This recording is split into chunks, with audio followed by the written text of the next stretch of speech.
যেখানে পদ্মা রেল সেতুতে প্রজ্ঞালন ছিল 1400 কোটি টাকা, সেখান থেকে টোল উঠবে, সেখান থেকে আসছে মাত্র 26 কোটি টাকা। আর তাছাড়া আমাদের যে কথা বলা হয়েছিল যে পদ্মা সেতু হলে আমাদের জিডিপি 2% বৃদ্ধি পাবে, উল্টো আমার জিডিপি কমে এসছে। আমি বলছি সামগ্রিকভাবে আপনার ব্যয়ের উদ্বৃত্ত তৈরি করেছে কিনা আপনি বিশ্লেষণ নিজে করেই দেখেন যে এর বিনিময়ে আপনি কি পেয়েছেন। আমি বলেছি যে এই ব্যয়গুলো যেমন যদি আমরা ইরিগেশনে করতে পারতাম, যদি আমরা আমাদের লোকাল ফার্টিলাইজার প্রোডাকশনে করতে পারতাম, আমরা কত লক্ষ কোটি টাকার বিদেশ থেকে সার কিনে নিয়ে আসি। সো এই ব্যয়কে যদি আমরা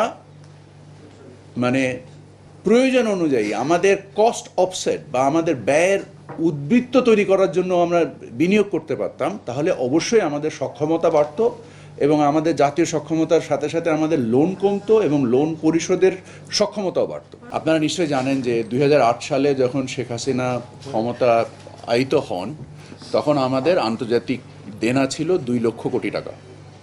সেটা এবছর এসে উপনীত হয়েছে 23 লক্ষ কোটি টাকার উপরে। এই যে সামগ্রিক দায়, এই দায়ের জন্য আমাদের টাকার যে মূল্যমান কমেছে প্রায় 46 ভাগ। সো আপনি যদি দেখেন যে ওই 46 ভাগ মূল্য, আমি সবসময় যে কথাটা বলি যে আমাদের ব্যয় বা বিনিয়োগ হতে হবে যে আমার ব্যয়ের উদ্বৃত্ত তৈরি করতে হবে। এবং আমরা এই ঋণ ভিত্তিক যে ব্যয়গুলো করেছি তা আমার আয় তৈরি করতে পারিনি।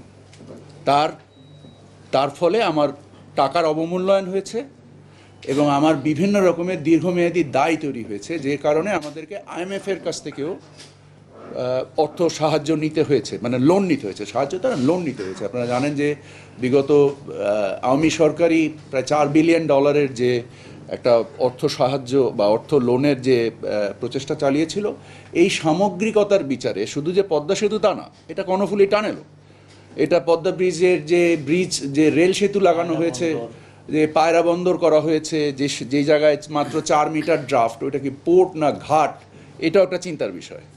এবং বিভিন্ন রকমের যে অযাচিত এবং অপরিণামদর্শী যে প্রকল্প ব্যয় করা হয়েছে, তার একটা সামগ্রিক রিফ্লেকশন আসছে আমাদের নিত্যপণ্যের বাজারে। এটাতে অস্বীকার করার কোনো জায়গা নেই। এটা আপনি বলছেন, আমি বলিনি। আমি বলছি সামগ্রিকভাবে আপনার ব্যয়ের উদ্বৃত্ত তৈরি করেছে কিনা। আপনার যেখানে পদ্মা রেল সেতুতে প্রজ্ঞালন ছিল 1400 কোটি টাকা, সেখান থেকে উঠবে, আপনার টোল উঠবে, সেখান থেকে আসছে মাত্র 26 কোটি টাকা। তো এই টাকার এই ব্যয়ের পাবেন কোথায় আপনি? আর তাছাড়া আমাদের যে কথা বলা হয়েছিল যে পদ্মা সেতু হলে আমাদের জিডিপি 2% বৃদ্ধি পাবে, উল্টো আমার জিডিপি কমে এসছে। আপনি বিশ্লেষণ নিজে করেই দেখেন যে এর বিনিময়ে আপনি কি পেয়েছেন। আমি বলেছি যে এই ব্যয়গুলো যদি আমরা ইরিগেশনে করতে পারতাম, যদি আমরা আমাদের লোকাল ফার্টিলাইজার প্রোডাকশনে করতে পারতাম, আমরা কত লক্ষ কোটি টাকার বিদেশ থেকে সার কিনে নিয়ে আসি। সো এই ব্যয়কে যদি আমরা প্রয়োজন অনুযায়ী আমাদের কস্ট অফসেট বা আমাদের ব্যয়ের উদ্বৃত্ত তৈরি করার জন্য আমরা বিনিয়োগ করতে পারতাম, তাহলে অবশ্যই আমাদের সক্ষমতা বাড়তো এবং আমাদের জাতীয় সক্ষমতার সাথে সাথে আমাদের লোন কমতো এবং লোন পরিশোধের সক্ষমতাও বাড়তো। আমার মনে হয় আমরা ফোকাস টু রমজান।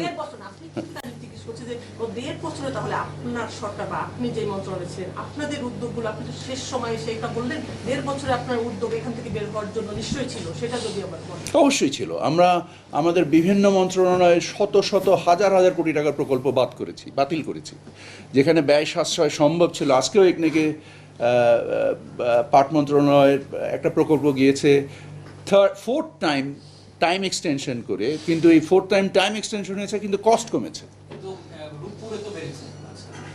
রূপপুরে বেড়েছে 26,000 কোটি টাকা, বিকজ 46% কারেন্সি ডিভ্যালুয়েশন। এই কথাটাই তো আমি আপনাকে বলছি যে টাকার যে অবমূল্যায়ন ঘটেছে, এই অবমূল্যায়নের জন্য একটা প্রকল্পই 26,000 কোটি টাকা বেড়ে গিয়েছে। আপনারা তো আবার আগামী যারা মন্ত্রী হবে তাদের জন্য আবার নতুন করে ফ্ল্যাট বানানোর জন্য আবার অনুমোদন দিয়েছে, সেখানে তো আমি এই বিষয়ে জানি না। আমি এরকম একটা আমি জানি না। আমি যেটা জানি না সেটা আমি তো বলতেই পারি যে আমি জানি না। বছরে হিসাব করলে 1 বছরে সবচেয়ে বেশি ঋণ নিয়েছে অন্তর্বর্তী সরকার। না, কথাটা আপনি সরল ওইভাবে যদি দেখেন, এটার একটা গতিশীল প্রক্রিয়ায় যে আইএমএফের লোনটা বাংলাদেশে আসতে বাধ্য হয়েছে, কারণ আপনার যে অর্থনৈতিক বাস্তবতা যদি আপনি আজকে অস্বীকার করেন, যখন দেশের সমস্ত পণ্যের ব্যাংকিং সিস্টেম ডিস্ট্রয় হয়ে যাচ্ছে, অর্থনৈতিক যে সাগর পরিমাণ চুরি হয়েছে শ্বেতপত্রে, আপনারা কি সেটা দেখেন নাই? আপনি কি সেটাকে কনভিনিয়েন্টলি সুবিধাজনকভাবে ভুলে যাচ্ছেন এই কথাগুলো? না, আমরা সেটা লিখেছি। তো আপনি যদি মনে করেন যে ওই অবস্থার ওই ক্ষতকে মানে আপনাকে মানে মানে পূরণ না করতে পারলে, ওই ক্ষত নিয়ে চলতে গেলেও তো আপনার যে পরিমাণ লোনের দরকার ছিল সেটা ছাড়া তো আপনার উপায় নাই। অনেক প্রকল্প আছে যে প্রকল্পের কোনো মানে 80% টাকা খরচ হয়ে গিয়েছে, কিন্তু প্রকল্পের কোনো প্রয়োজন নেই। কি করব? বন্ধ করে দেব? যেটা করা গেছে 5% 10% হয়েছে, সেগুলো বন্ধ করা হয়েছে। আর যেটা 80% হয়ে গেছে, 70% হয়ে গেছে, কি করবেন আপনি? You have to finish it. বললাম, অর্থ বিভাগের ব্যাংক বুলেটিনের একটা ডেটা থেকে একটা চুক্তি স্বাক্ষরিত করেছে। Sorry? শুধু অর্থ মন্ত্রণালয়ের অর্থ বিভাগের একটা ডেট বুলেটিন আছে, সেই বুলেটিনে অর্থ বছর 24-25 তো শুধু জুলাইটা আগের সরকার ছিল, মানে এই 11 মাসে যে পরিমাণ ঋণ নেওয়া হয়েছে দেশি বিদেশি, এটা বছর ধরে হিসাব করলে অন্তর্বর্তী সরকারের আগে সেটা বেশি পড়ে, প্রায় 3.5 লাখ। আপনি মনে হয় আমার আগের কথাটা শোনেননি। আমি বলেছি এটা একটা ধারাবাহিক কার্যক্রম। আপনার আইএমএফ এর লোন তো এই সরকার নেওয়া শুরু করেনি, এটা বিগত সরকারেরই আলোচনার বিষয়। এবং যে অর্থনৈতিক পাহাড় সম সাগর সম যে দুর্বৃত্তায়ন হয়েছে, সেটাকে সেই ক্ষয়পূরণের উদ্দেশ্যেই এই লোনটা তৈরি করা ছাড়া কোনো উপায় ছিল না। আপনার যদি যে কারেন্ট অ্যাকাউন্টের যে ইমব্যালেন্স ছিল, ফাইন্যান্সিয়াল অ্যাকাউন্টের যে ইমব্যালেন্স ছিল, সেই ইমব্যালেন্স নিয়ে কি আপনি অর্থনীতিকে চালাতে পারতেন? আজকে কি আপনার মানে প্লেটে খাবার থাকতো? আপনারা যদি লোন নিয়েই পরিশোধ করেন, আগে কত সারেন, তাহলে আপনাদের ক্রেডিটটা আসলে কি আপনার রাজস্ব আয় কতটুকু বাড়ালেন? ওরা লোন নিয়ে যাচ্ছে। এগুলো আপনি অর্থমন্ত্রীর অর্থ উপদেষ্টার কাছে কোয়েশ্চেন করলে বেটার হয়।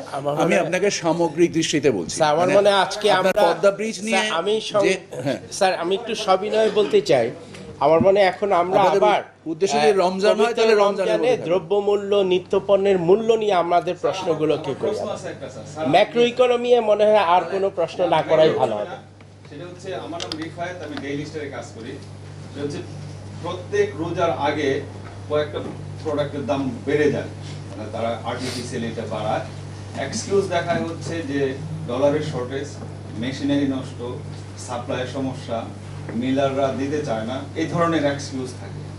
এবং এই এখন যে আপনারা মিটিংটা করছেন, এই মিটিংয়ে কি এগুলো আলোচনা হয়েছে? আপনাকে অসংখ্য ধন্যবাদ। হচ্ছে যে আমার লাস্ট কোশ্চেন, সামগ্রিক বিবেচনায় আমার কাছে মনে হচ্ছে যে এডিবল অয়েলের দামটা অনেক বেশি। 1 লিটার বোতলজাত তেলের দাম হচ্ছে প্রায় 200 টাকা। এটা কি কোনো কমার সম্ভাবনা আছে? আপনাকে অসংখ্য ধন্যবাদ। প্রথম কথা হচ্ছে, আমাদের দেশে এই মুহূর্তে গ্যাসের সংকট নাই, ডলারের সংকট নাই, বিনিময় হার স্থিতিশীল। এবং আমরা আপনি যে ভোজ্য তেলের কথাটা বললেন, বাণিজ্য মন্ত্রণালয়ের উদ্যোগে, টিসিবির উদ্যোগে আমরা ভোজ্য তেলকে বৈচিত্র্যময় করেছি। আমরা বাজারে প্রায় 5 লক্ষ টন স্থানীয়ভাবে উৎপাদিত রাইস ব্র্যান্ড অয়েলকে বাজারে ইনক্লুড করেছি। আপনারা দেখেছেন যে সরকার কর্তৃক স্থিরকৃত মূল্যের চেয়েও বাজারে প্রতিযোগিতা আসার ফলে বাজারে পণ্য মূল্যের তেলের দাম কম, পাইকারি মূল্য কম। তো আমরা আশা করি যে বাজারে যত প্রতিযোগিতা বাড়বে, আমরা এই ইনক্লুসিভ পলিসির নেওয়ার ফলে প্রতিযোগিতার ভিত্তিতেই বাজার মূল্য স্থির হবে ইনশাল্লাহ। স্যার, তেলের মূল্য বিষয়ে উনিও বলতে পারে যদি আছে যে। আমার মনে হয় ইটস ওকে। Okay sir. আরেকটা আমি বলতে চাই যে এখানে তো ব্যবসায়ীরা আছেন, ওনারা রমজানের কোনো চ্যালেঞ্জ আপনাদেরকে জানাইছে কিনা? আরেকটা হচ্ছে আপনার যে সংস্থাগুলো আছে তারা বিশেষ কোনো চ্যালেঞ্জ সরি, ওনারা আমাদেরকে বিশেষ কোনো চ্যালেঞ্জ জানাননি, 1 নাম্বার। 2 নাম্বার হচ্ছে, এখানে যেরকম মৌলভীবাজারের যারা পাইকারি ব্যবসায়ী প্রতিনিধিত্ব আছেন, ওনারাও বলছেন যে বাজার মূল্য স্থিতিশীল। সরবরাহ কেন্দ্রিক যদি কোনো জটিলতা না থাকে, আশা করা যায় যে রমজানে পণ্য মূল্য আরও নামবে ইনশাল্লাহ।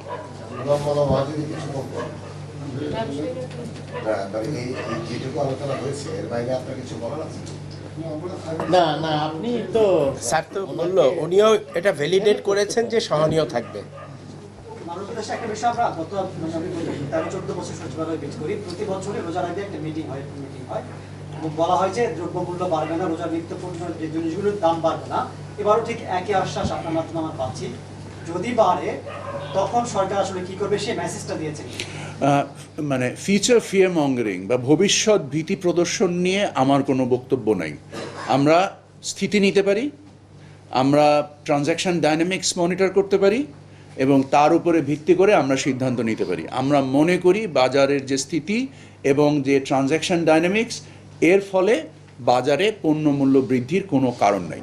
মাননীয় উপদেষ্টা, আপনি যখন এই সিদ্ধান্ত নিলেন তারপরে তো নির্বাচনের পর নতুন সরকার, যখন রোজা শুরু হবে নতুন সরকার গঠন হবে। অবশ্যই। মানে আপনার মেসেজটা ওনাদের জন্য কি ছিল যে ওই এই সিদ্ধান্তগুলো তখন তারা কার্যকর করবে বা কতটা করতে করবে বলে আপনি মনে করেন যে তখন? আমাদের তো সিদ্ধান্ত নেওয়ার বিষয় নিয়ে এখানে আলোচনা হয়নি। আমাদের হচ্ছে বাজার স্থিতি নেওয়ার এবং ট্রানজ্যাকশনের যে লেনদেন হচ্ছে বাজারে, কেন্দ্রীয় ব্যাংক থেকে আমরা তথ্য সংগ্রহ করেছি, ট্যারিফ কমিশন তাদের প্রেজেন্টেশন দিয়েছে, ব্যবসায়ী প্রতিনিধিরা তাদের বক্তব্য বলেছেন। এই সমস্ত কিছুর সমন্বয়ে আমরা সকলে মিলে, all the talented people together, তারা এই সিদ্ধান্তে উপনীত হয়েছে যে বাজার স্থিতিশীল থেকে নিম্নগামী।